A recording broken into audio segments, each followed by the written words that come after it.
পীরজাদা আব্বাস সিদ্দিকী ভাইজান তিনি তেনার ছোট ভাই নওশাদ সিদ্দিকী ভাইজানকে কতটা ভালোবাসেন। দেখুন দুই ভাইয়ের ভালোবাসা ও মিল মহাব্বত দেখুন। কি বললেন পীরজাদা আব্বাস সিদ্দিকী ভাইজান নওশাদ সিদ্দিকী ভাইজানের বিষয়, চলুন দেখে আসি এই ভিডিওতে। তাহলে আমার জন্য দোয়া করুন। আল্লাহর নবী বললেন যে তার ভাইয়ের ভালো চায় না সে জান্নাতের খুশবু পাবে না। তাহলে আমি আমার জন্য চেয়ে যাব আর আমার ভাইদের জন্য চাইব।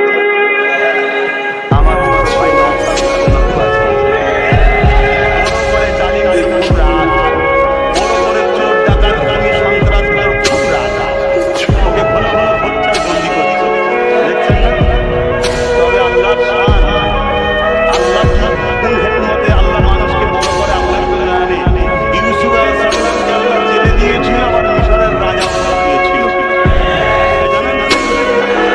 আল্লাহ পাক একে জানো মানুষ জাতির সেবার জন্য, মুসলমান যদি সেবা করে ভরপুর হবে, যাবে তুই নেতা হবে, নেতাজি হবে সবার জন্য। নেতার কাছে হিন্দু খ্রিস্টান আদিবাসী বলে কেউ নাই, মানুষের সেবা। আমার ভাইকে যেন সমস্ত মানুষের জন্য আল্লাহ দান করে, বলুন আমিন। এবং ওকেও যেন মুহাম্মদ রাসূলের গোলাম হিসেবে কবুল করে, বলুন আমিন। মুহাম্মদ রাসূলের গোলাম না হয়ে যদি নেতা হয় ভাই তো কি হয়েছে, ভাই আগে নয়, রসুল আগে। শোনো, রসুল আগে, ভাই আগে। শুনছেন তো নাকি? আমার ভাই নবীর গোলাম হয়ে নেতা হয়, তাহলে ফারুক আযম যেমন ইনসাফ করতে ধর্মের মানুষের কথা জানেন তো? আমাদের তো সব ভুল ইতিহাস শুনে শুনে ভুল দিকে লিখে গেছে। পীরজাদা আব্বাস সিদ্দিকী ভাইজানের বক্তব্য আপনার শুনলেন, কেমন লেগেছে ভিডিওটা কমেন্টে বলবেন, আর ভিডিওটা ভালো লাগলে অবশ্যই লাইক করে চ্যানেলটা সাবস্ক্রাইব করে দেবেন।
The king.